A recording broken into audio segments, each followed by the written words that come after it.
Hello.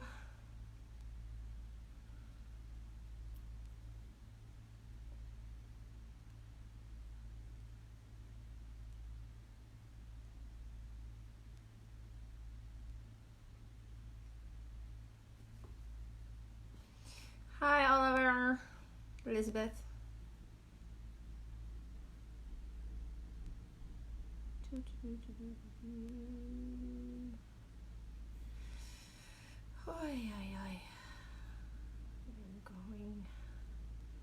Hey, what's up?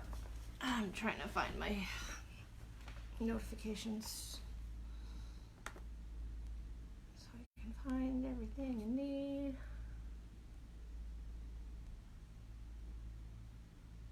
No, it's just the way I did my hair. So I kind of let it air dry most of the way, and then just kind of curled the ends a little bit.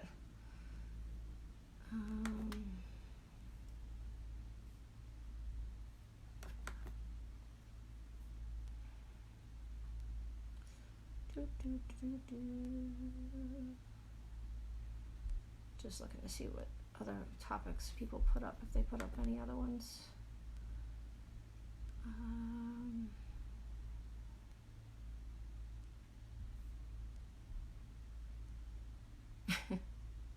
Thank you.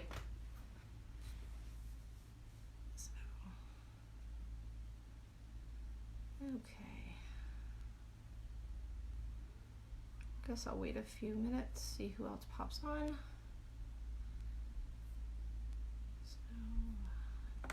No. Yeah, it's not even 8 o'clock yet. We got a few minutes. So. I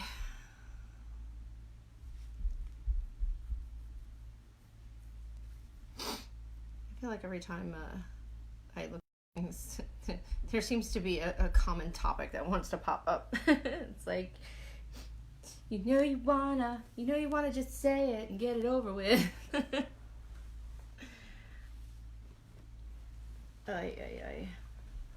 So, how has your day been? I mean, besides the fact that I know what you and I have been talking about all day.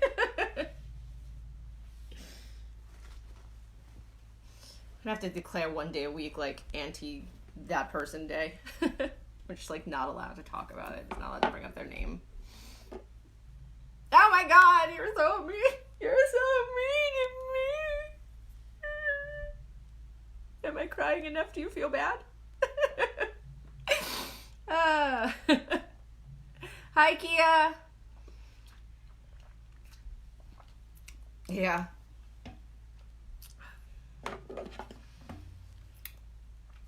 It takes a lot to hurt my feelings. So, and again, usually if you hurt my feelings, I'm not necessarily going to cry about it. I might like cry while I'm screaming and yelling at you because like that's just how emotions I got. So, that's true. If anybody else pops on and says anything, I'll be like, you beat them to it. I'm still kind of expecting some kind of plant at some point, whether it be now or the after I post it and it sits on the site. So,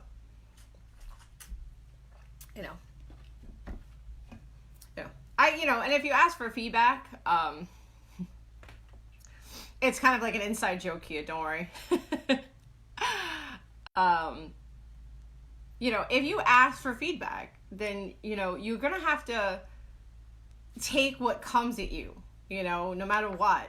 That's like the people that go online and post a picture of themselves and be like, roast me. And then they get like really upset when people get really nasty.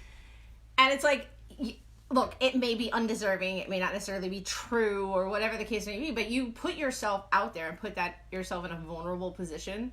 So you're just going to have to kind of take it, and why cry about it? Like, if see me, like if somebody told me I talk too much, I'm like, what's the point of this? That's just my thing here, and second, it was like, I mean, I can understand being mean and then being like constructive, and from like, I was given the impression that it necessarily wasn't intended to be mean, it was intended to be constructive, It's like, all right, if you plan to do something, then, you know, let's go that way. You know, that's the whole point of the way I do mine, is like, it's very open-ended. It can literally change on a dime. We can talk about other stuff, and it's meant to be talked about other stuff. You know, it's like I choose to like pick a topic, like at least I want one knitting topic in a week, but most of it is to be able to talk about off-topic stuff, because you don't get to do that a lot, especially in other groups. So, you know, it's a good way to have a conversation back and forth. So, right.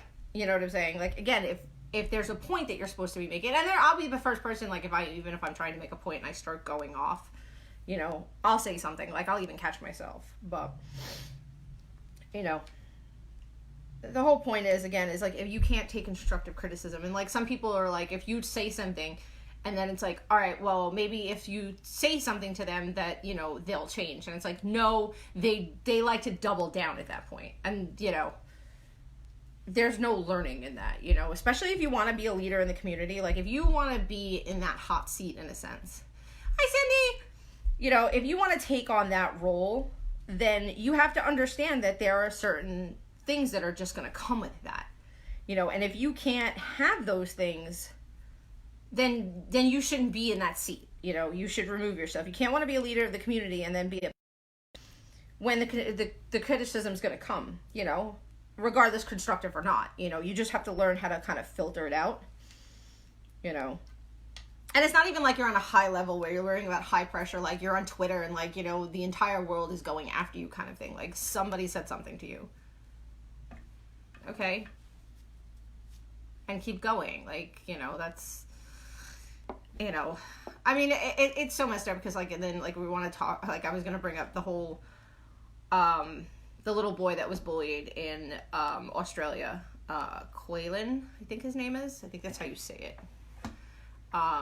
You know, the whole bullying thing, and, you know, I've been watching lots of stuff on it, because it's been revolving of all different kinds, you know, and again, because you put yourself out in the world, you're just gonna get it from all ends, people that support you, and people who want to see nothing but to tear you down and ruin you, you know, and it's sad, it really is, but that's just the way the world works. It's the way the world's always going to work, and in some capacity, the way it's always going to work.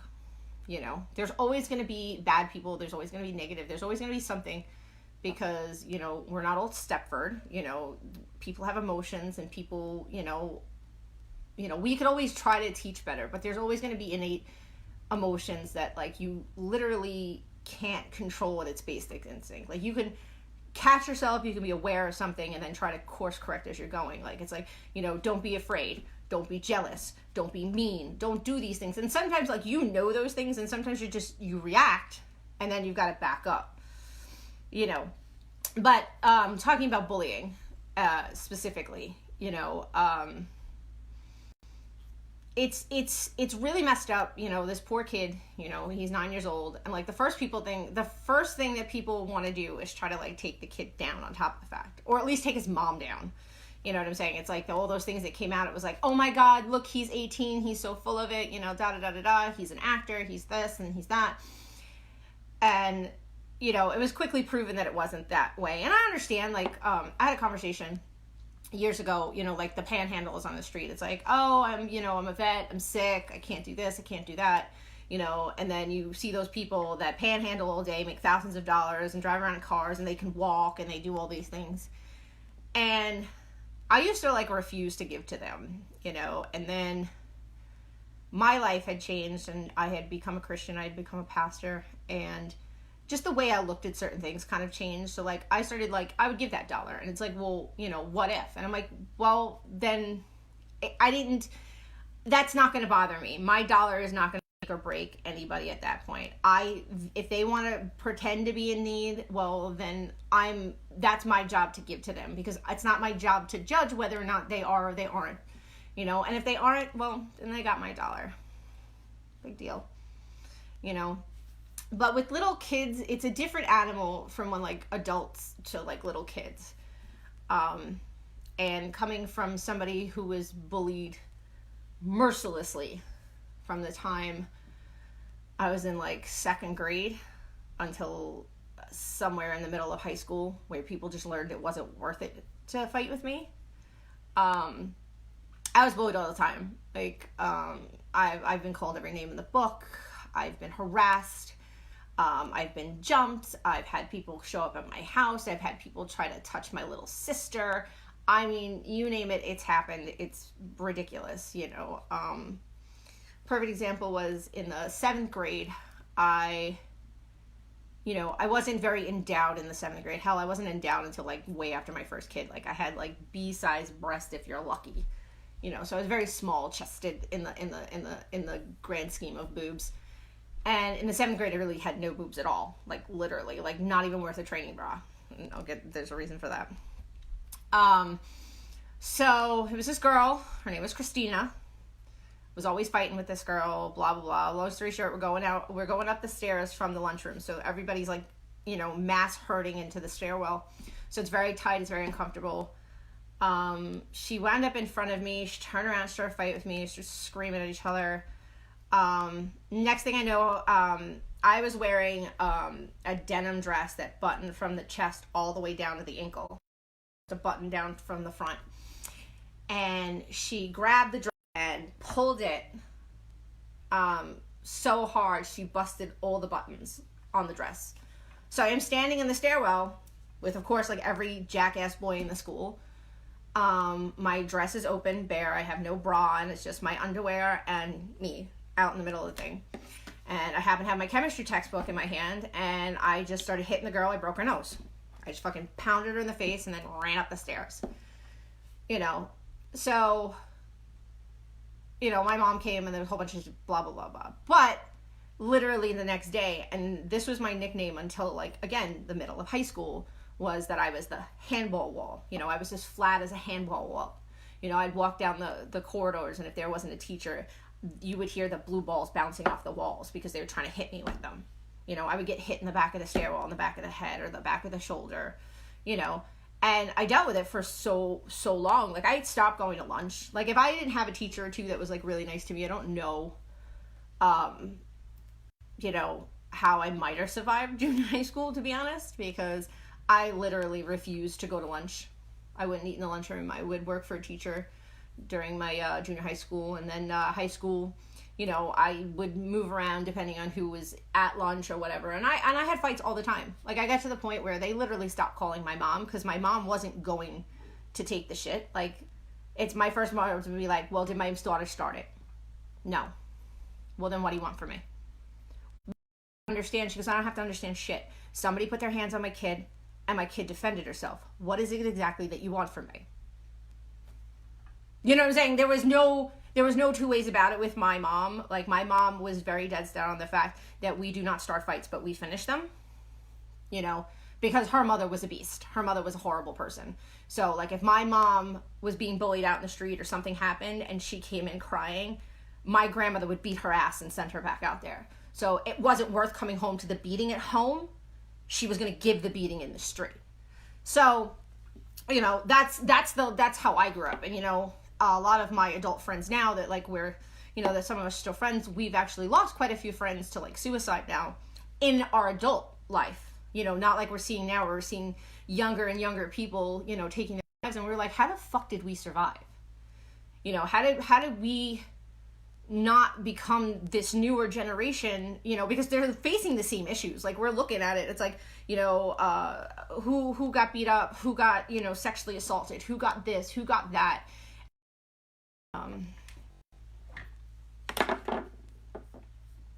There we go. Hopefully it's not a problem now. I'm so sorry.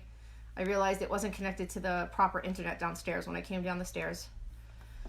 So, let me just make sure the computer's caught up. Is it frozen now or is it good? Because I messed up the internet. So, is it good now? Please say I fixed it. So,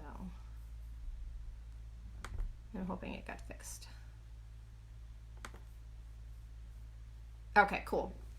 Yeah, there's a certain point in the house where the back of the house has a special, like, internet, and it picks it up, and it's screwed up. So, I don't remember where it got frozen, but, you know, again, like, I was just taught to fight back, and, you know, when we talked about that, you know, like, I have a teenage son now, and it's like, he's always terrified to do anything. He's like, well, I'm going to get in trouble. I'm like, well, what are you going to get in trouble about? Like, some boy fights with you, some boy spits at you, some boy steals your stuff, and what are you supposed to do about it? He's like, well, I don't want to get in trouble. What's going to happen, Anthony? They're going to call me up. I was like, and the last thing they're going to want is for me to be there. You know what I'm saying? I'm going to do the same thing that my mom did, not to the extent that my mom did, because my mom got really involved in stuff. So that made it worse in certain parts of my life. And I argue about that with my mom now, because she'll be like, why don't you go do this? Why don't you go to this parent's house? And why don't you go scream? I said, why? So as soon as I leave, those kids will be plotting to jump his ass because his mommy has to get involved. I said, he's going to learn how to stick up for himself. But anyway, and again, that's being a teenager, at the age of 9, and again, I was bullied, even before that, you know what I'm saying? I was bullied on the school bus.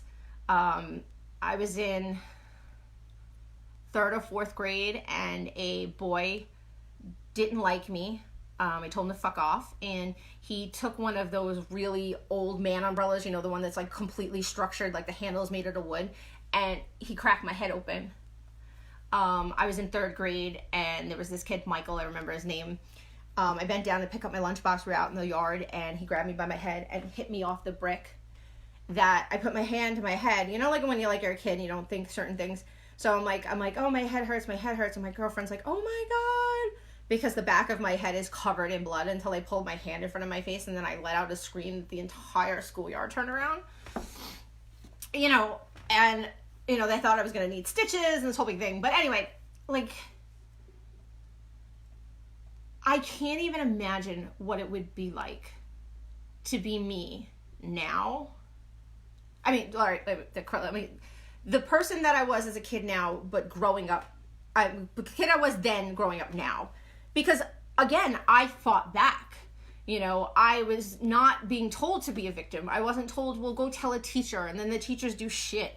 We have all these anti-bullying programs and stuff. Hey, Janie. So, hi, Janine. Anybody else I missed? I don't think so. There was a lot of more, fighting back, and you weren't expected not to fight back. That's the thing that drives me crazy. It's like, oh, you're not supposed to fight back. And I'm like, you've got to be kidding me. Social media does make it worse, because there's so much anonymity, and there's so much, the ability to share and stuff like that. Everybody's on Snapchat and stuff like that. Like I said to my son, I was like, if you were at a party and shit was going on, and anybody had a fucking camera, they were gone. You don't take pictures. These aren't the things that you do, But it's so much easier for, where, again, at school, if these two girls are, screaming at you and calling you a whore and all this other stuff, it's really hard for, more and more people to, they will swarm. But, you could see in their faces the ones that are kind of uncomfortable about it or whatever. It's really easy to run your mouth on a computer than it is, to say it to somebody's face. And I feel really bad for kids nowadays. I really do. It's so frustrating for them to learn how to defend themselves.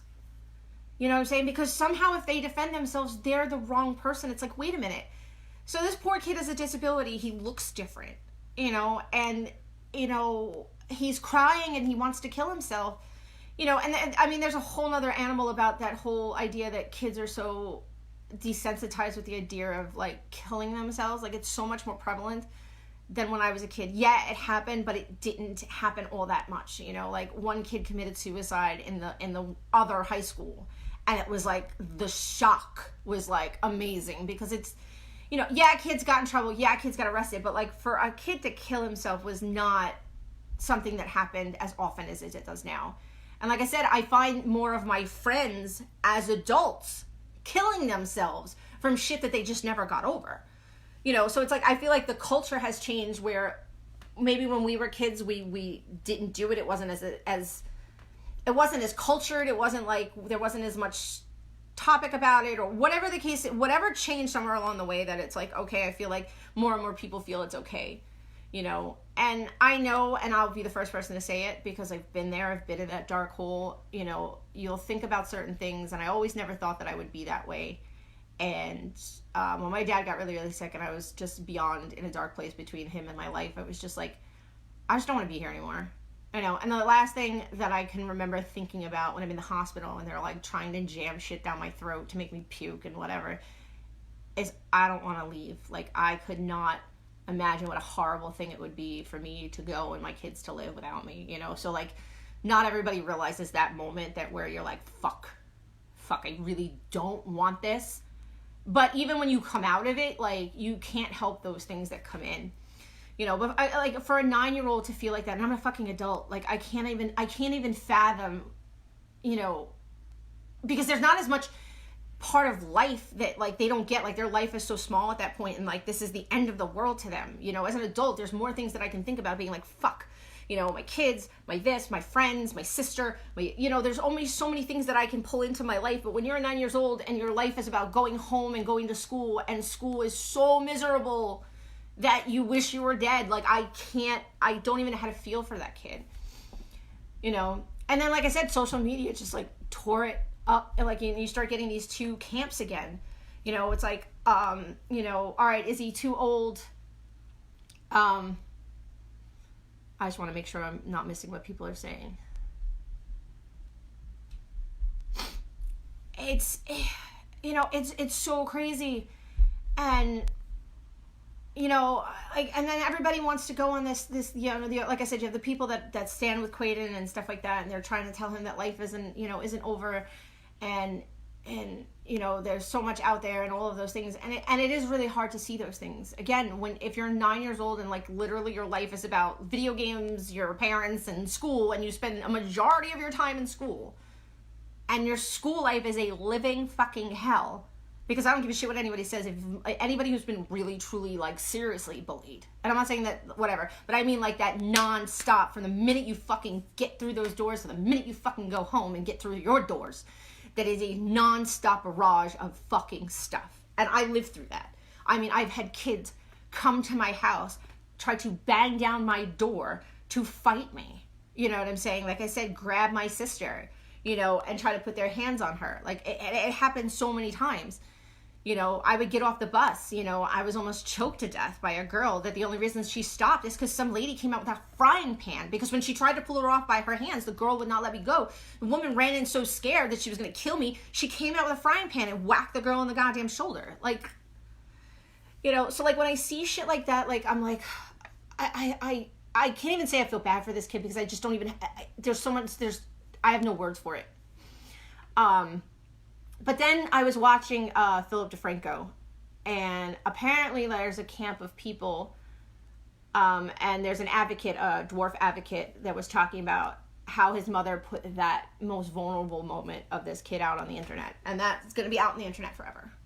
So it's like, all right, in a way, she was trying to bring awareness to what's going on, you know, to show the things, the deep, dark secret of her life that no one understands. Like, when, you know, if you go to the school and you'll be like, oh, well, you know, Quaden, you know, doesn't want to come to school and he's talking about suicide and whatever. You know, it's different when you're talking about it compared to, like, seeing that kid saying, I want to stab myself in the heart. You know, and as for a mother, like, if anybody, like, and nobody, I noticed that no one really talked about this part, was when he looked at his mother dead in the face, he goes, even you, like, blaming her. And I can't even imagine, but I get where the kid is coming from. It's like, you keep sending me back to school, you keep telling me it's all going to be okay, you know, because as a parent, that's what you're supposed to do. You go to the school, you talk to the school, you get them involved and whatever, and your fucking kid is still being fucking harassed on a daily basis. You become an enemy to your own kid because you promised to help him, you promised to protect him, and you send him to school in a place where he's supposed to be protected, and he's not. What are you supposed to do? You know, that's why I tell my kid all the time, I'm like, I don't care. A kid fucking touches you, something happens, punch him in the face, let the school call me. You know? My mom was like, I have many things with my mom, but I can tell you right now, that was one of those things that my mom was always, like, on fucking point about. You know, like, I had an issue about going to the bathroom in school, and the teachers would make it like, you know, I had a teacher make me piss myself because she wouldn't let me go to the bathroom, which of course encouraged more bullying and nonsense, because I had a bladder issue. And my mother told me from that day forward, you ask to go to the bathroom because it's polite. After that, if they say no, you tell them call you and walk out of the room and do your business. And I did. And no teacher, except for one, ever questioned it after that. You know? But, like, the world is so crazy, and it's like, I get where this guy was trying to go with this. Like, all right, now that's out there on the internet forever. This kid, you know, like, it's like, oh, when he goes on his first date, it was like, oh, you're the kid who thought he was going to kill himself when he was 9. How'd that go? You know what I'm saying? You know, but I think at that moment, like, I really think as a parent, like, she was just literally at her wit's end with this. Like, it's like, I don't know what else to do. I'm trying to do the right thing. I'm trying to protect my kid. This anti-bullying shit does nothing. And that's what she's saying. And my son is trying to hurt himself when he comes home, because when I bring him to school where I'm supposed to be, that he's supposed to be safe there, which he obviously isn't, you know, that moment there is the only proof that she had to show people how truly fucking bad it was for this poor kid. You know, and then again, everybody went on a crazy tangent because, again, people don't actually do all the homework there. It was like that GoFundMe that was raised. It was like, oh, well, they are rich. She never said that they didn't have money. And money has nothing to do with anything. Doesn't that prove something? That family has money. They do have money. They live a good life. And this kid is being bullied. And the first thing that people want to do are be a fucking bunch of bullies. Fucking amazing. Like, it's like, oh, well, the GoFundMe. First of all, they didn't start the GoFundMe. They never said that they didn't have money. They never said any of these things. Somebody else started the GoFundMe so that he could bring him to America because he understood what it was like to be like him, because they share the same disability, you know, and give him a good day and say, look, I made it. I believe in you. I believe that you can make it. So somebody that related to him, because it's like, I'm a dwarf too. I know what you're going through. And I'm famous and I am this. Like, things that this kid aspires to be, you know, because he is an Instagram model or whatever it is that he was doing, you know, to show somebody that's made it, to say, hey, listen, you can make it. But people were like all over this woman. And like, it's like, oh, well, now she's disappeared from the internet because she's something to hide. She's hiding from you animals. You know what I'm saying? Her son has been going through this horrible shit. She's at her fucking wit's end. She does something. We could talk about the questionality of whether or not she should have put it out on the air. Fine, but really, what are you supposed to do as a mother? Like, anybody who's not a mother, like, you know, as a mother, take a step back and be like, wow, if I was that mom, what do I do at that point? What else do I do? Especially the way the world is now with the social media.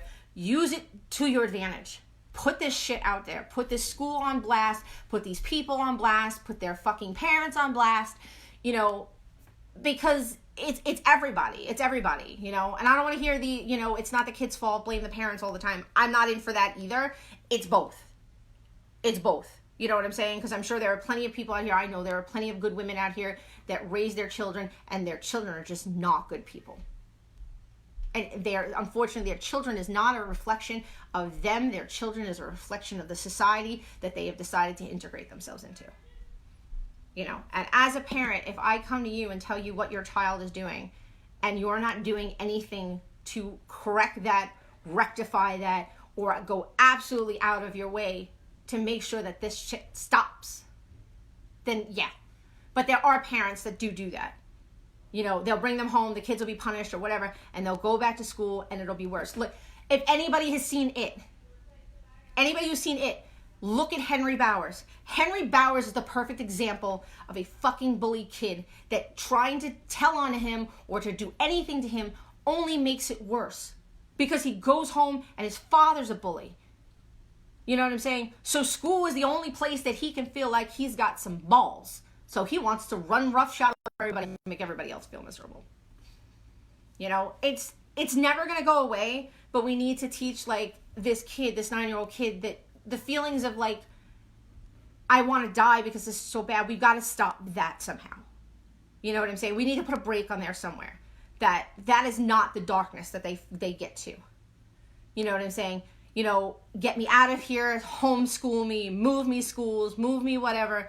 You know, and that was like, again, that was how my mother was. My mother was like, I'll pull her right the fuck out of here. I don't give a shit. I'll make a big stink. I'll call up news. I'll do this. I'll do that. You know, and fight back in that case. You know,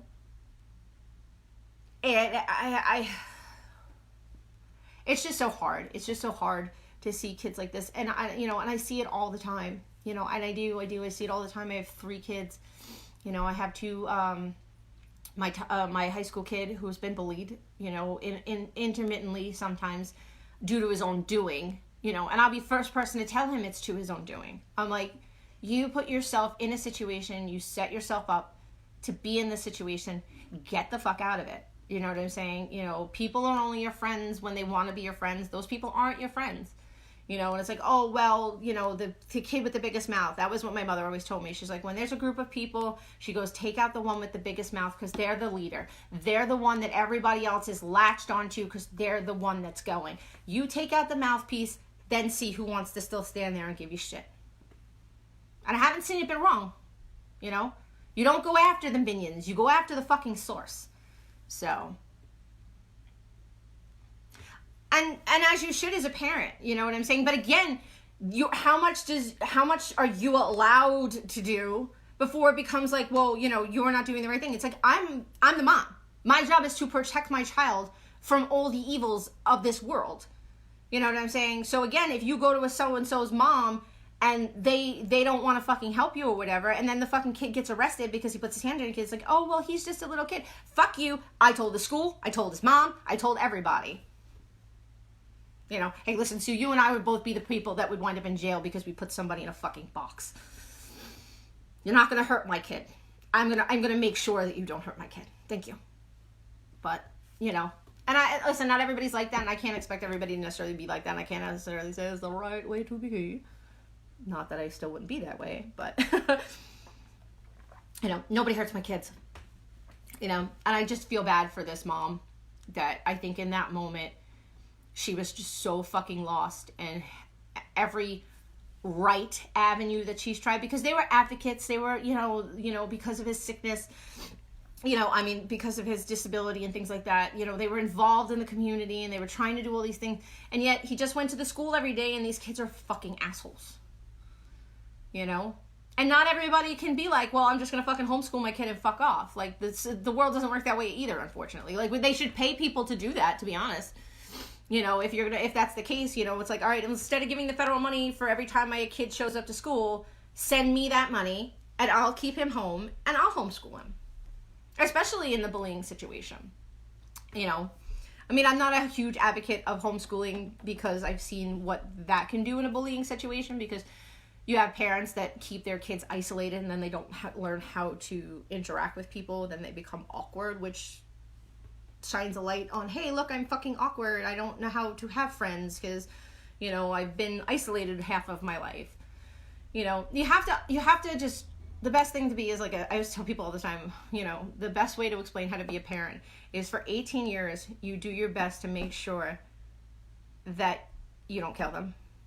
And then by the time they're 18 and older, that you have done a good enough job that they can get through this world without killing themselves or killing anybody else. You know what I'm saying?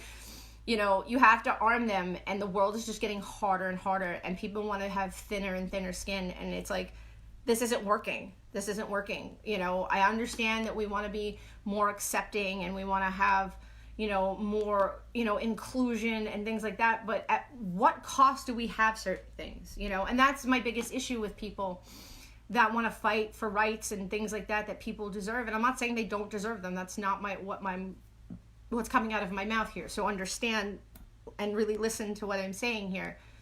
There has to be a point where we all have to accept certain things, period. You can't have everything and I have nothing. There has to be compromise. Even like when you go to peer mediation, and I was a peer mediator, okay? In school and out of school, I was a pastor. The first thing we have to come to the table with is some kind of compromise. Not everybody's going to walk out of here getting exactly what they wanted. It's very rare. But we're going to work together so that you learn how to work together and we can build upon a foundation. And that's the biggest problem. So, I have all these beliefs.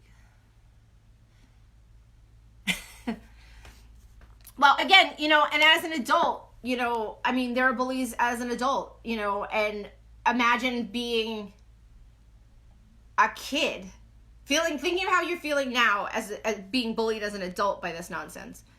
and then being a 9-year-old where you don't have nearly any of the resources that you have now as an adult. You know? I had a parent went away.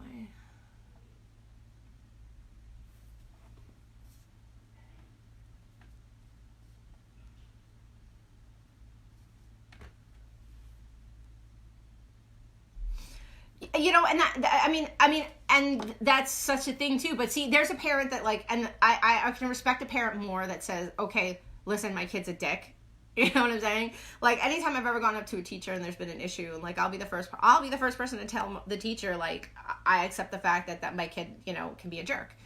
You know, and I can't tell you how many teachers are like almost thrown off about that, because they're like, everybody's like, oh, my Billy would never do anything. My Billy is an angel. He's such a good boy, or she's such a good girl. She would never do anything. And it's like, okay. You know, my kid talks too much. He's like his mom. My kid thinks he knows fucking everything. He wants to be involved in everything. He thinks he's funny. He's not. He wants to talk about inappropriate things that he knows nothing about. And I'm his mom, and I can say that because I know him. You know, so if he gets in trouble for those things, well, he kind of deserves to get in trouble for those things, you know? You know, my son can be lazy. He's insanely smart, but when he's completely unchallenged, he just gives up. He's like, I don't give a shit. And I can go to a teacher and say that I know that that's the way he is. How do we get around that? You know? But for the denial, like, again, you know, like, we don't want to blame a kid, you know, we want to just blame the parents. But then, like, you have a parent right here that's like, my kid is a bully. My kid is bad. He's a bully. He doesn't listen to anybody. And I don't know what to do, you know? And you're in a lose-lose situation, you know? Like, you know, even like, you know, people like where they put their kids away, or they give them away, or they put them in a program to send them away because they're trying to do what they think is the very best for their child. And we're talking about good intention parents, not, you know, asshole parents, you know? But, you know, those are the things that we have to think about. And again, in this world, it's like, okay, but we looked at this kid, and the first thing that people did was try to tear it down. It's like, are you shitting me? Like, that even shouldn't even be part of this conversation. You know what I'm saying? Because bullying is there. It's always been there, and I don't think it's ever going to go away, because it's just, there's part of a learning process that goes in is with the younger kids, not with adults. You know what I'm saying? With smaller kids and stuff like that. Sometimes they don't realize the stupidity that they do, and I understand that. But when corrected, when shown what they're doing is wrong, and they just enjoy, there's a difference. You know that there's the bully, the kid that's having a hard time and is just an asshole, and the fucking kid that just enjoys it. Those are the kids you need to be afraid of. Those are the kids that you need to make sure that they stay the fuck away from you and yours. You know, and as an adult, you know, it's very difficult in the fact that, like, you know, the bullying that, you know, that Debbie's talking about is, it doesn't matter how much truth you have anymore. It's a matter of perception. There isn't truth. Truth doesn't mean shit to people anymore. You know, it's all about my hurt feelings, how I feel, you know, loyalty and whatever. And that's what that is all about, you know, because people want to feel part of something. They want to feel included. And the big mouth has created a situation where you can't get to the big mouth. You know what I'm saying? So, and no matter how much truth you throw out there, and no matter how many people start to figure out the difference, you're going, you know, you have to hope it comes to a point where enough people get it, and that person just becomes so small it doesn't matter anymore. But I know it's hard. It's not an easy thing. Like I said, this cycle went on years ago before loom knitting was anywhere near as popular as now. We had the same simpler is what I meant to say. Simpler issue. It wasn't as grand as this. It wasn't as the way this one has been played out. But it did happen, and, you know, there was some division, but it went away really quick because, you know, one person rose, the other person didn't, and it just kind of ended. This is different. This is like a breeding ground, and because the one person has basically isolated themselves and put themselves at the top of the castle, you know, you can't get near that person to bring them down. You know what I mean? But, I mean, unless anybody has anything that they want to say about that, or want me to comment more about the whole aspect, especially of the kid that was bullied, I will. If not, I think I'm going to move on. to the next thing.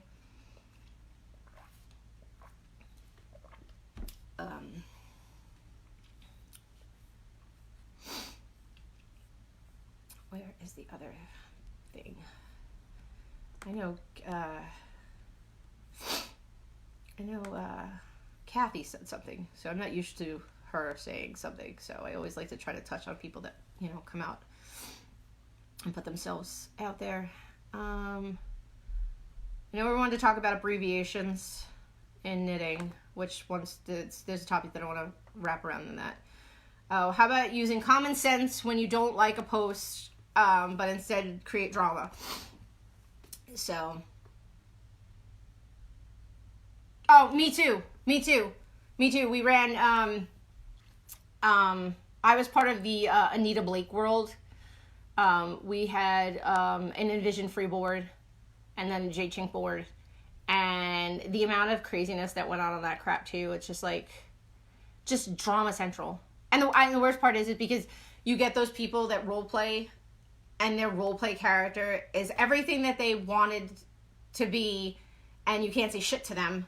You know what I'm saying? And there's no reality to those people. And like, you can't, and those are the people that I would get the most frustrated with. I'm like, okay, you have to understand something. It's a fucking game. And if you can't play the game with the rules and understand that you can't run around and have all these powers and do all these things and just do whatever the fuck you want and ruin the storyline, you gotta go. So, no, you will never finish that godforsaken blanket. Problem solved. Chung. No, I'm kidding. You'll get it done. Yes, they did.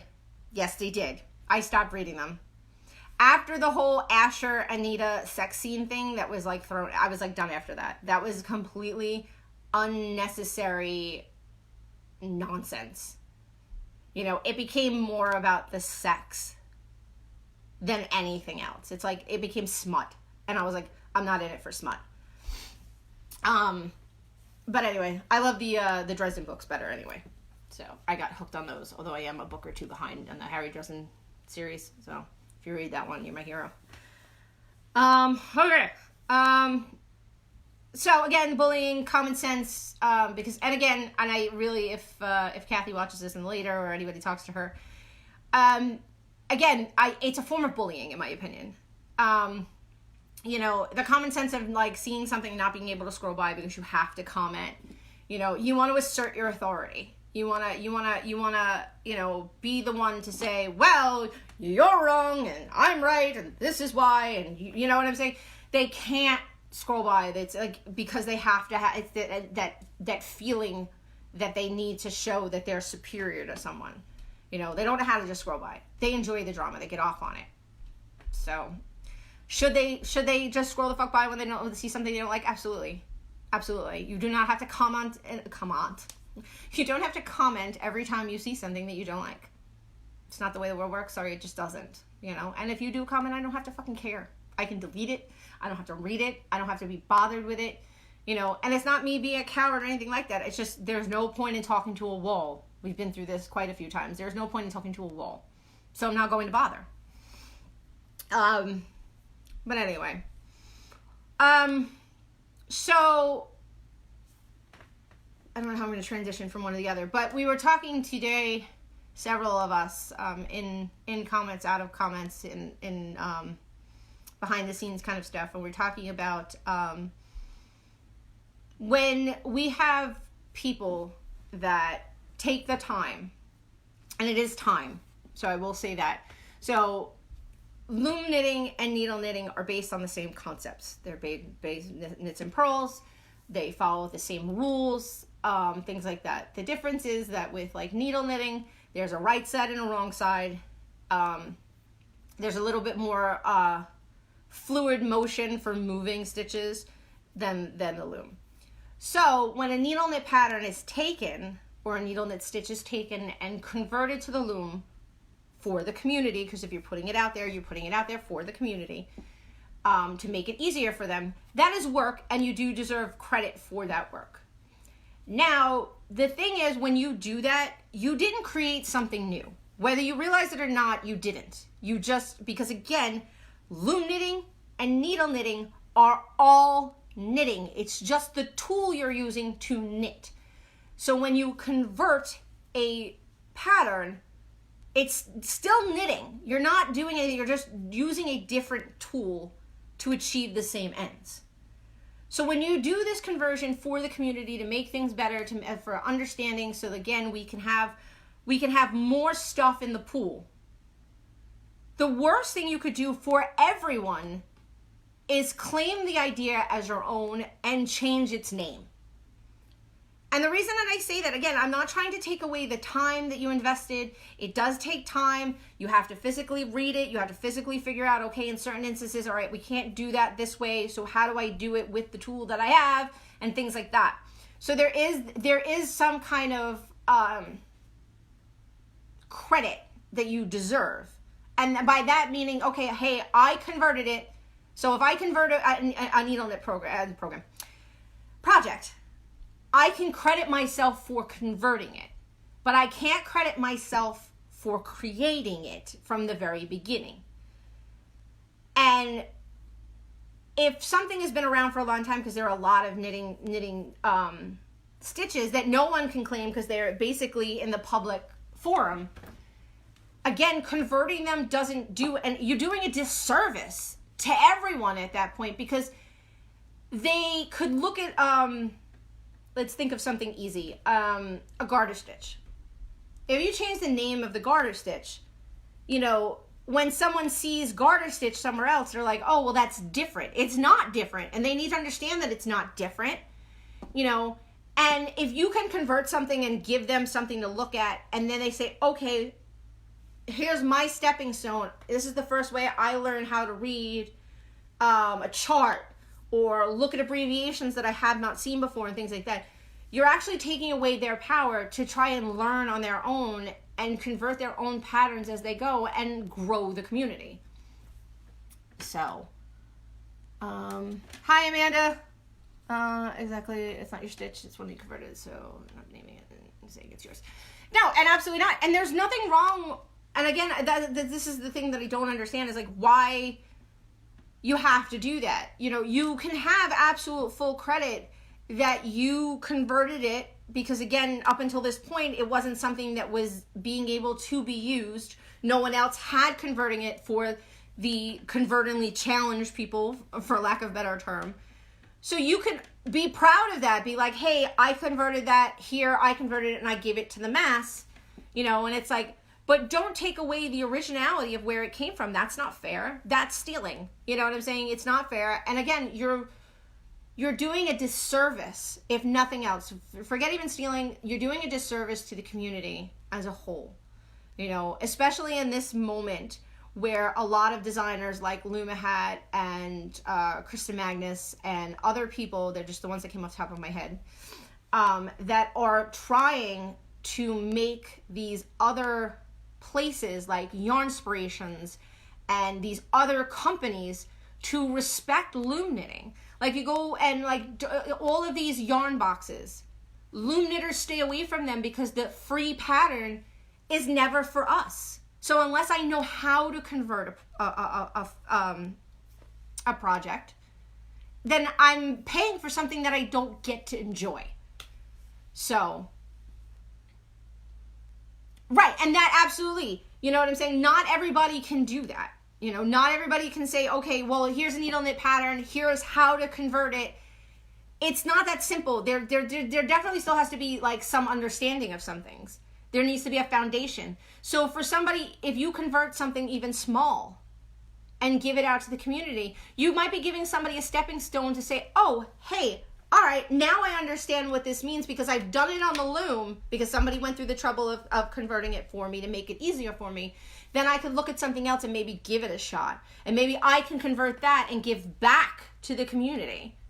You know what I'm saying? The point is to work together, if that's really what we're doing here. You know, at least that's what people say, claim to say, is that they want to give to the community and grow the community and make everybody, you know, feel comfortable. And you're really not. You're so hard for that pat on the back and for people to be like, you're the best in the whole entire world, that you're doing a disservice to everyone, including yourself. You are doing a disservice to yourself, okay? Because it's going to come around that you did this, try to take credit for it, and anything that you do that is legitimately yours will always be suspect. People will always look to find a way around it because you have created that image that you cannot create, that you have to just do that and piggyback off of somebody else. You can absolutely take a stitch, okay, that someone else created and make a hat that you made, and that is okay. But credit where the stitch came from. That's it. Nobody cares. You don't have to have created a new stitch. It's not necessary if that's not in your wheelhouse. Like Debbie, I love Debbie's the best because she creates so many stitches and gives you, it's like you can do millions of things with these stitches. You have the ability to create something if you want. Yes, she has a pattern here and there, you know, but that there are other people, again, everybody has a role to play. You know what I'm saying? There are other people in the community that can create different things and give from different things. You know what I'm saying? So if Debbie, you know, like if I ever manage to figure out this wingspan thing, and again, it won't be the same anything, I have to give my credit to her because I'm using her techniques and her stitches to create this thing. But again, you still have to give the credit where the credit's due. It doesn't mean that I did shit. I did the work, I put it in, and I deserve credit for that if nothing else. And that should be okay. You know, and the more you grow with the community, you know, if you're going to help people do those things and you do want to create your own things and you want to have your own platform and you want to get paid for it, which is all very fine and good, but you're not doing anybody any favors by changing the names of stitches. You're not doing anybody any favors by trying to claim things that aren't yours and just claim the things that are, you know, and that's just a simple thing. So, I wrote a loom pattern for Yarn Box for a while until it sold. And, you know, and I know that you were doing that too. You were trying very hard to, you know, to push in. And I know a couple of unboxings, you know, you would say, you know, the sad thing is they don't have stuff for us. So while, yes, we get all this pretty yarn, and the point is, it's like, all right, you get this yarn to do this project, and we are paying for something that we don't get to have. You know, and not everybody can understand how to convert and do those things, you know. And speaking of converting, you know, again, there's lots of resources out there. You know, don't try to convert like the wingspan shawl as like your first thing to convert. You're going to lose. Truly, you're going to lose. I have spoken to a couple of needle knitters that are anywhere from beginner to absolutely, you know, stellar needle knitting, and they've all said that is very difficult. It is a very difficult pattern, period. You know, if somebody manages to convert it for the loom, they get tons of fucking credit for that. You know what I'm saying? Absolutely. She's done so much for the community by converting things, by giving these building blocks, and to go from there. You know, and she has taken where she'll do the double, she'll do the back-to-back, where she'll bring out a stitch that's converted, and then she'll make something with that stitch so that we understand. And Kia, that's fine. You know, not everybody can. There are tools and resources out there to try to teach people how to convert a needle knit pattern into a looming pattern. Because again, the foundation is the same because they are both knitting. It's just the tool that's different. And some things are easier than others, you know, that, and again, the looming community has been growing. That's where the X-Loom was basically born out of, was the fact that we aren't able to move the stitches in the same way or do decreases on something that refuses to move. Needles move, you move the stitches from one side to the other, and there's a lot more fluidity than with looming. So when the X-Loom was designed, it was designed with that idea in mind. So it's really hard to get newcomers even look at loom knitting.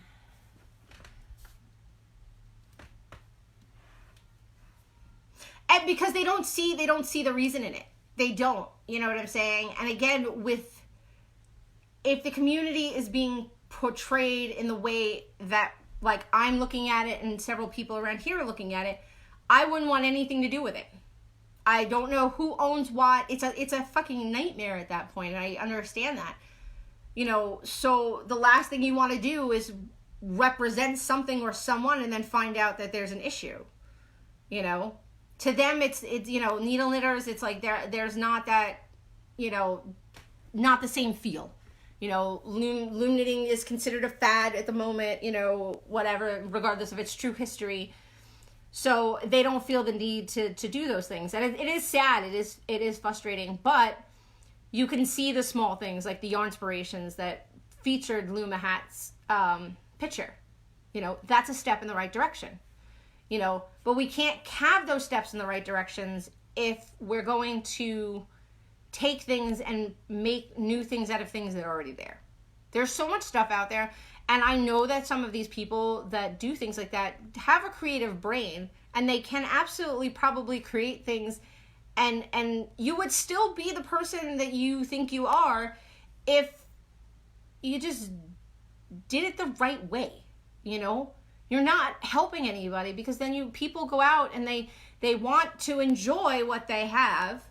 And then when you tell them, hey, by the way, that's what this is, they don't know what to do. They're put in a terrible position, you know? And again, they can't learn to do these things for themselves if you don't give them the ability to do so. You know, if you take a stitch and you convert it, say you converted it, and this is what you did with it, and this is what you created with it, and you can have the pattern of the thing that you created and the stitch that you converted, and that is still all your work.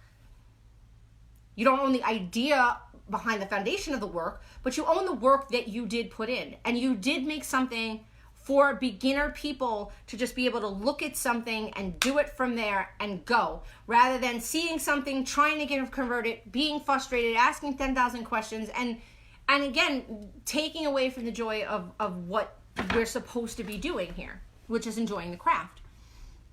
So, you know, I just think it's just a very bad mentality that we think that we have to have our own. So,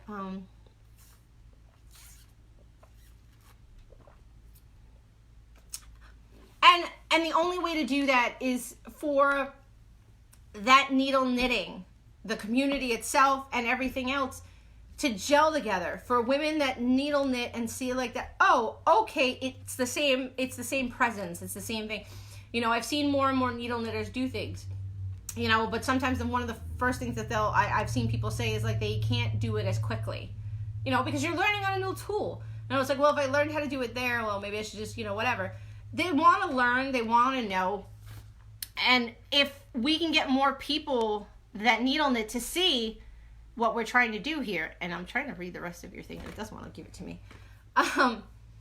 You know, but again, if we're just going to make up our own stuff, then they're not going to accept us in the guild, because then we're something different.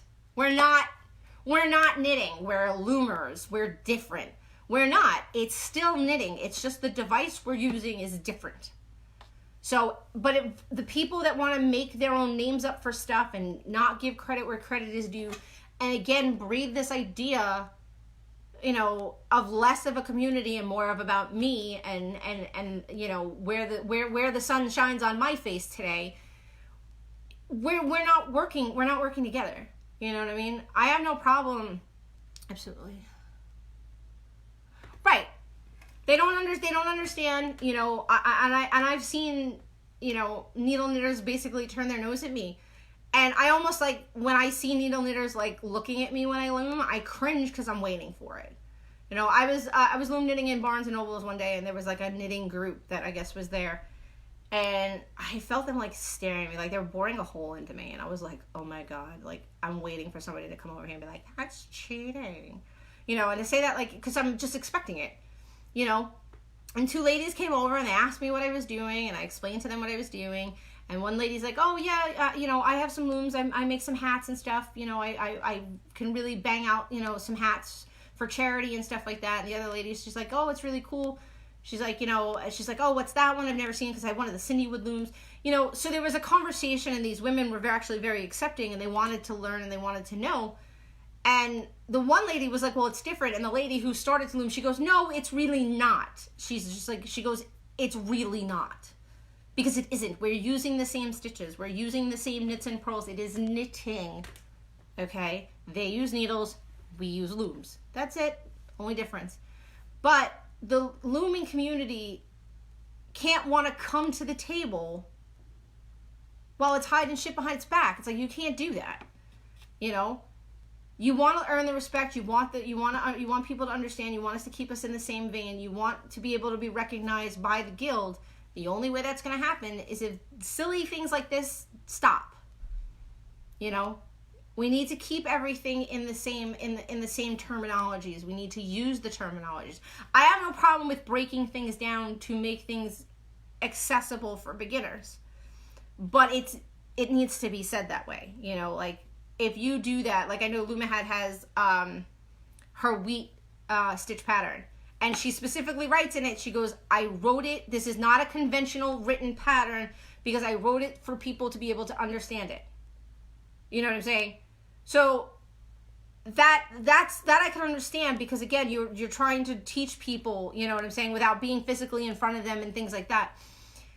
That's you know what I'm saying? But she's not trying to say that this isn't, you know, this is her own work and, you know, it's now I'm going to call it something different and write it out and things like that.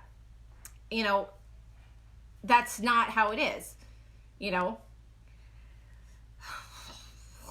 You know, like when I'm just like, I've like had enough of it, you know?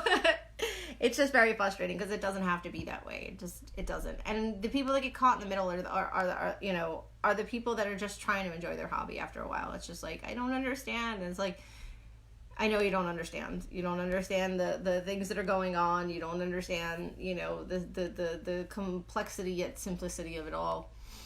But, so, let's bring this back into something better. So abbreviations. So, if you look at some books, I have some needle knitting books. I had put them away, otherwise I would go get them. There's always like, you know, the glossary of terms and things like that. You know, we know K and P, you know, K tog, K3 tog, you know, K2 tog, whatever. Those are knit two together, pull two together. You know, you need to learn the terminologies, you know, and like KB will use a lot of terminologies like slip, slip, knit. It does steal the joy, absolutely, Kia. You know, you need to learn the terminologies, you know, so usually there's a key on the pattern where you are, and if not, you could always look up, you know, abbreviations for knitting, and get the basics. Somebody had posted a pattern in another group, and I could see right off the bat that they were having trouble because there was like the entire thing was abbreviated. There were lots of abbreviations because there was a lot of moving of stitches because it was a very lacy pattern. And what I was thinking was to tell people is that maybe for the first couple of rows, especially when you're doing a pattern that does have a lot of abbreviations, you know, you're not necessarily comfortable with that. It's like somebody who's able to read music. Like, you know, you have to learn how to read music. And once you learn how to read music, you're just like, boom. You know, it's, you know, things like that. What you should do is then, so if you get a pattern, you really like it, and you think you want to try it, and it does have a bunch of abbreviations, maybe take your notebook and write out all of it. You know, it's like a math problem where you write it out instead of leaving the things all over the place and trying to do it from that point. So if it's like, you know, row 1, knit 3, so it would say K3, SSK, YO, you know, whatever. Write all of those words out so that it's a sentence. Because you could probably understand it better without the abbreviations in the beginning. Until you learn how to read the abbreviations or read the music, you have to take the time and go slow, you know. And the best way I think to do that is to write out the abbreviations, because again, you learn through repetition. So it's like, okay, knit 3, knit 3. Okay, what's the next one? YO. YO is yarn over. So that you're creating that repetition of the abbreviation, correlation with its actual meaning, and doing it that way, so that when you look at it, then as you go, the more you learn, you know, then you could start doing it quicker, and you don't need to write stuff out and things like that. I think one of the hardest things is that people just want to be like, boom, and just done. It's like, it doesn't work that way. You know what I'm saying? You're not just gonna pick up a loom and listen, there's always gonna be the exception to the rule. You know, you're not just gonna pick up a loom and, you know, make the wingspan pattern. You're just not fucking doing it, okay? It's just not fucking happening. So if, you know, you really need to look at a pattern and like, okay, you can, there are so many patterns that I like out there, that, you know, either I'll print them out or I'll put them away for later because it's like, I'm not ready for it. You know, I'll get to it. Absolutely, Kathy. A cheat sheet would work. You know, just writing everything out and having it like right next to you, laminate something, whatever, however you want to do that. It's like, you know, nobody's taking a test, so you can cheat all you like. But you have to really, and I've said this quite a few times, is like, you have to understand where you are. I know somebody had said something to Kathy about, you know, saying, all right, this pattern is a beginner pattern, an intermediate pattern, a skilled, you know, and you're not going to have everybody's going to do that for you. Yes, there are people that do that and give you an idea like, hey, listen, you know, you need to learn, you know, you have to have this fundamental maybe to even try this pattern, or like give you some kind of guidance. But I think a lot of times, you know, especially with like KB, I find this to be one of the things that they're like sort of bad at. But if you look, a lot of their patterns will tell you it's not an easy pattern or things like that. But they put out these really beautiful pictures and everyone's like, oh, I have that loom. Oh, that looks so amazing. Let me do it. Print it out. And they get super friggin' frustrated because they don't get it. Because it's written like a knitting pattern with all of these abbreviations. Created to take along. So. Oh, there you go. Awesome. By all means, share away. So, Kia, like, you can make your own cheat sheet. I mean, I'm sure that out there you could literally just find, yes, please put it in the file section. I would appreciate that so much.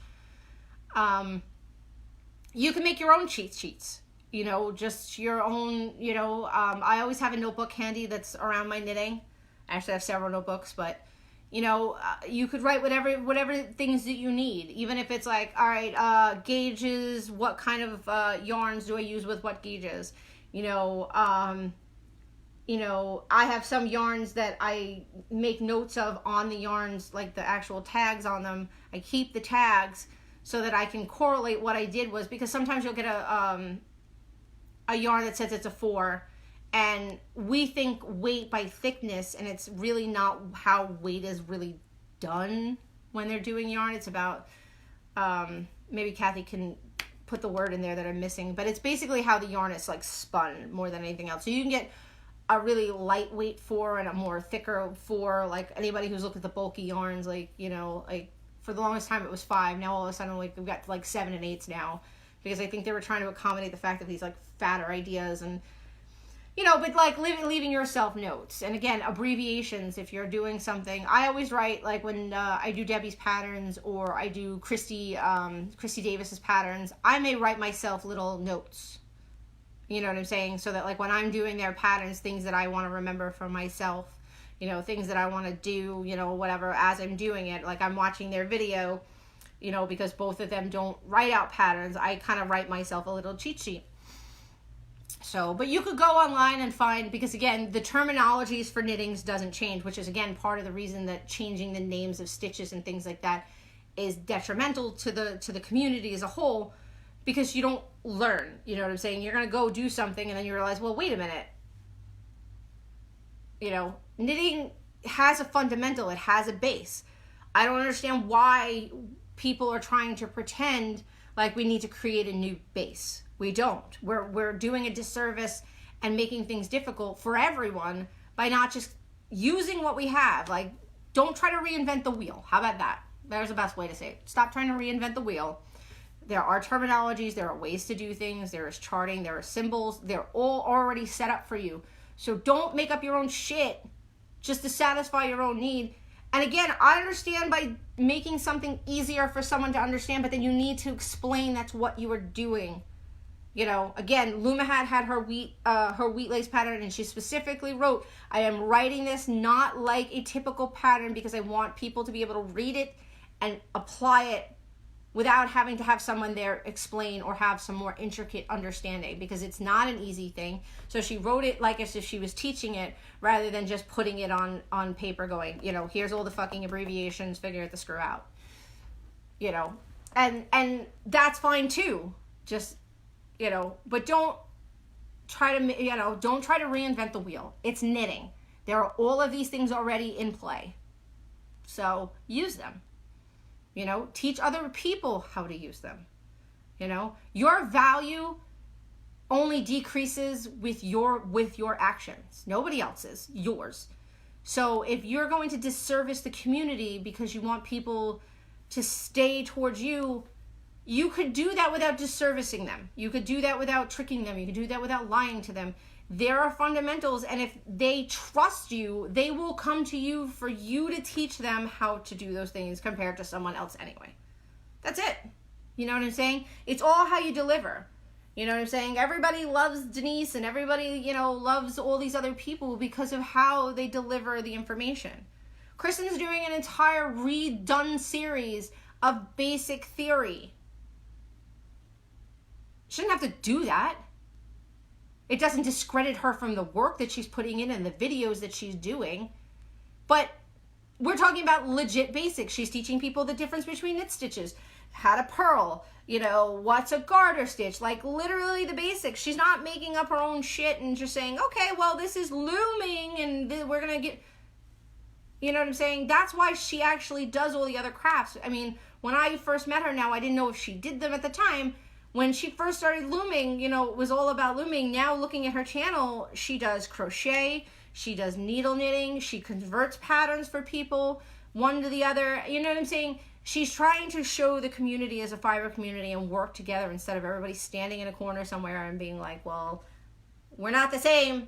We're using the same yarn, but we're not the same. Not the same. Like, what the fuck? I don't get it. But I don't think there was honestly, I don't think there was anything else I was gonna talk about today. Wait, Amy had something here. Video tutorials versus written patterns. Personally, I hate pausing and rewinding, pausing, then waiting again until the video catches up with me. But then again, videos are better for first time I do a pattern. Like Amanda doing the sock loom along. So many folks out there to gain confidence and branch out. Yeah, absolutely. Absolutely. That was an amazing thing, you know, because how many people are intimidated by a certain kind of thing? Like socks can be very intimidating for people, you know, like Tom, the sockinator. He's amazing. He understands how to do the math in his damn head. You know what I'm saying? You could ask him something and he can do it in his damn head, you know, because he's so good at it. But like he had to branch out into other things because he was so good at socks. He like didn't do other things.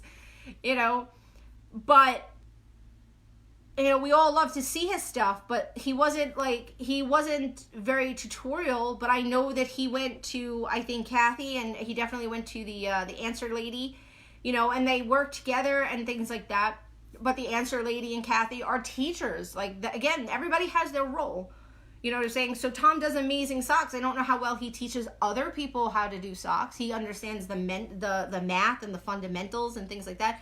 But I don't know how well he would teach somebody how to create one, you know? So it becomes very intimidating. Somebody sees all these amazing designs and things that they've done, and they're like, all right, well, I tried once and I got frustrated and I threw it away, okay? I still get frustrated with them. You know, there have been plenty of times where I've done booties and then all of a sudden I like get like super dopey and I can't freaking do anything. And it's like, how is it that I can't figure this out? You know, it happens, you know, but that's the thing, you know, she deserves all the credit for the time that she took, for the equipment that she has, everything that she did, the time that she gave it.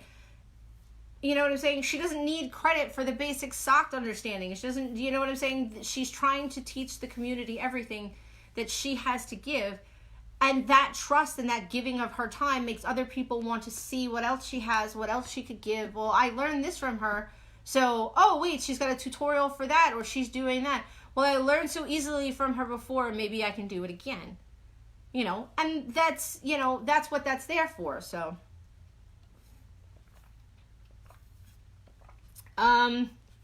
she has Hold on, I will find it. I'm sorry. She does have it. I think she put it in last week's video, but I will pull it up for you and put it in the chat. Just let me find it. I'm sorry. I'm like really, really in pain today. My kids have been up sick. My husband was sick, so it's been a non-stop going. It poured all night long, so I've been in misery most of the day. I actually slept a lot of it. So I'm sure Oliver is like texting me, and she'll be like, "Why? She was just answering me 3 seconds ago. Why isn't she answering me?" That's why I wasn't answering you, because I kept passing out. Crafty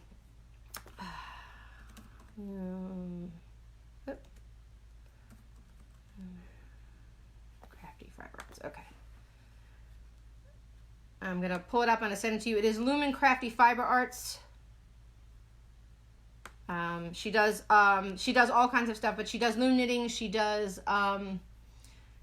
another group, so you could just ask her over there. I am part of it, but I'm not gonna go that far.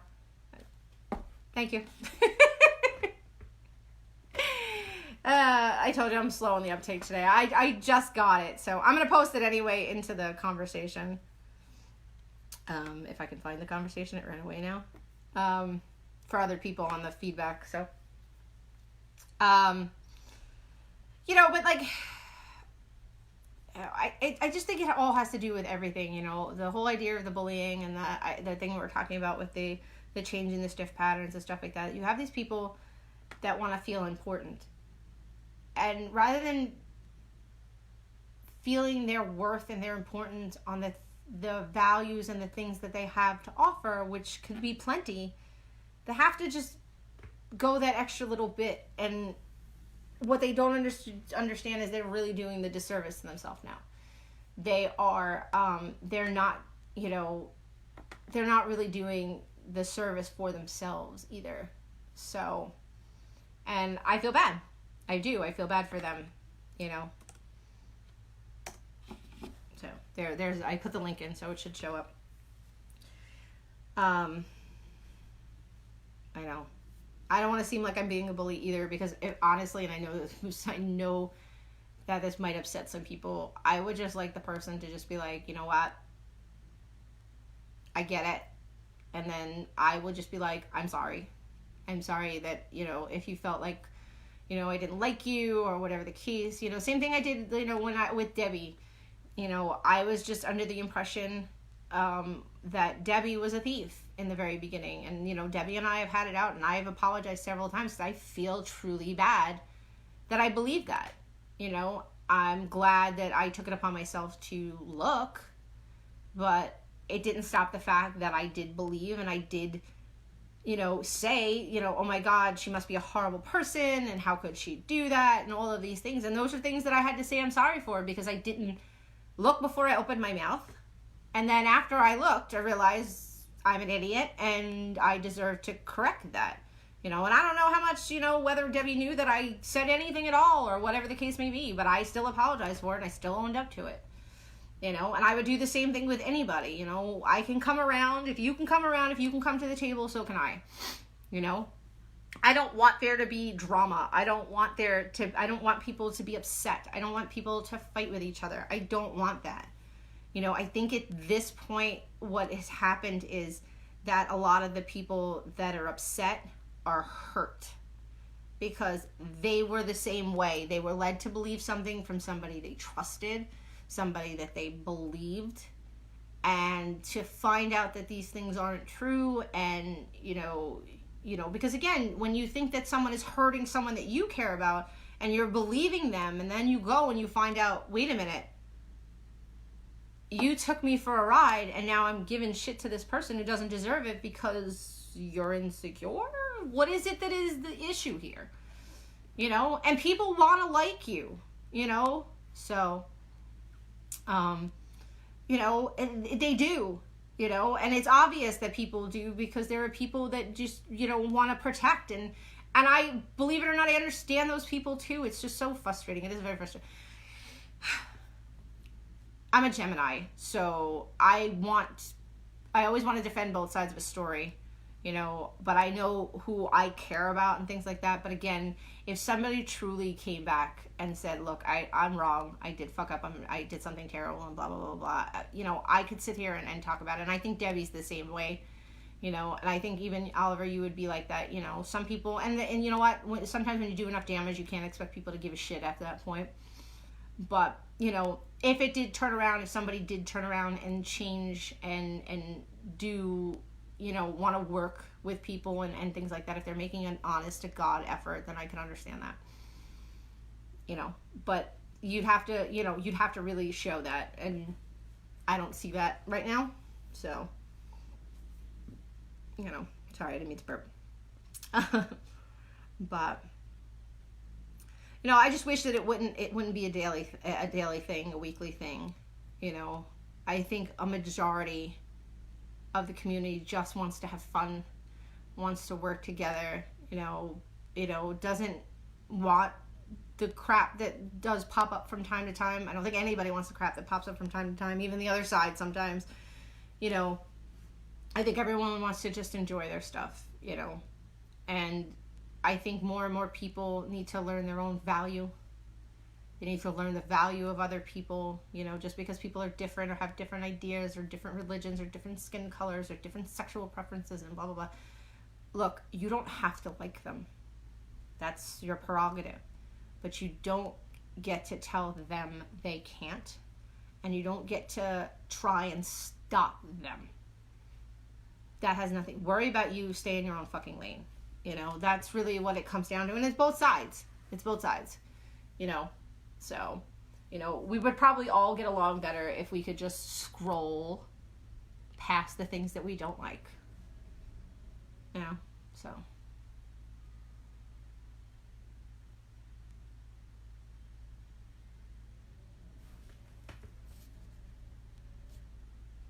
You know, and it's actually very, very frustrating. Yeah, well, some people don't get that. You know, there's just so much that even I've, like, because again, I was around for the original drama, so like if anybody was around like 5 years ago when like the first Looming apocalypse happened and there was a lot of drama and there was a lot of infighting and a lot of crap. Thank God one of those people is totally gone from the community because he was a fucking waste of human space. His daddy should have swallowed.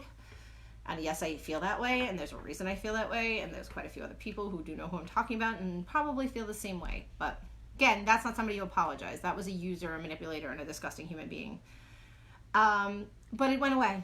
The drama went away, everybody went on, you know, and stuff like that. And I feel like I've been living in like a bubble for a long time, so like when like the newer stuff happened, there was a lot of stuff that I didn't realize was also going on.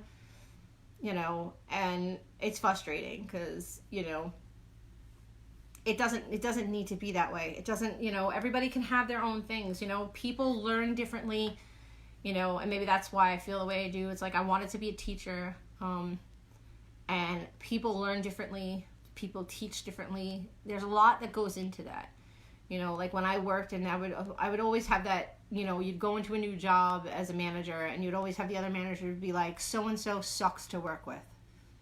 Well, why do they suck to work with? Well, they're slow, or, you know, they just did this, or whatever it is. And like, I would always take that and try and see, okay, who's the issue here? Is it them? Is it, you know, is it even really an issue? Is it something that we can learn to work around? You know, like I learned that like some people learn visually. Some people learn, you know, all I have to do is tell them what to do. It's like auditory, sorry. People have auditory learning. Some people have visual learning. So like I would be able to tell somebody, hey, straighten up that thing the way it's supposed to be. Make sure all the bottles line up or whatever. Then there'd be other people where I'd have to show them, hey, do me a favor and move stuff on the shelf and be like, I need you to set the whole cabinet up like this. Okay? Okay. You know what I'm saying? There are people that I knew that I couldn't give them more than one direction at a time because they get overloaded too easily. Yeah.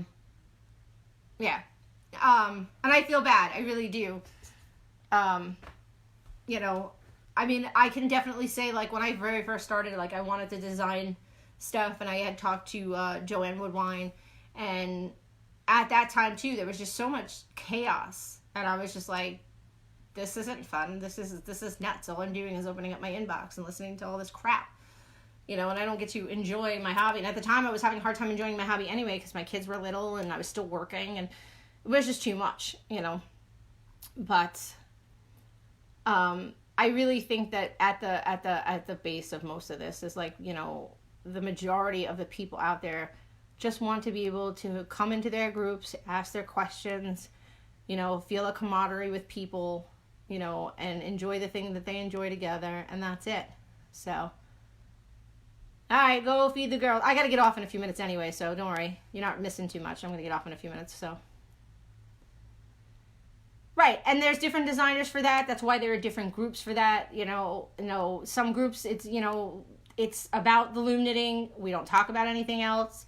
It's like literally nothing else. There's nothing else to be had. It's not like you can't even post pictures of something saying, hey, can this be loom knitted? It is not loom knitting. It does not go on. There's some really strict rules, and I have no problem with that. Some people enjoy that kind of strict structure, you know, and I'm in a group or two where it's a more strict structure, and I just adhere to it.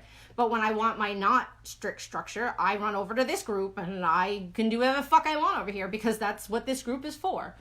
Yes, we're loom knitters, but we're crocheters, and we're, you know, cricket people, and, you know, who does whatever craft it is, and we want to share as, like, a friend would share with anything, you know. I'm going to share my beer, I'm going to share my home, I'm going to share my friends, we're just going to share.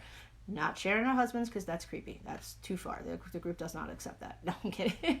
No, I'm not kidding, but I'm making it as a joke for the fun of it. Anyway, I figured this week I'd leave off on a joke. So go ahead, share your projects, share your cursing, share whatever. Do not share your partners. That is not that kind of group. There are other groups on Facebook for those things, and I hope never to see them. Thank you. But anyway, I hope everybody enjoyed this week. You know, again, I'll be back next Thursday to talk about who knows what. So, but I always talk about whatever.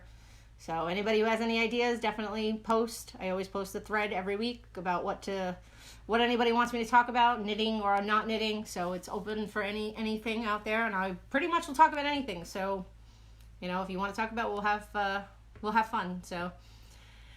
Thank you, Kathy. I'm glad to see you. I'm glad that I got to talk about your keep scrolling when you don't fucking like things. So I always try to touch on everything that everybody asks me in some way. So, and I try to wrap it all together so it makes some kind of sense.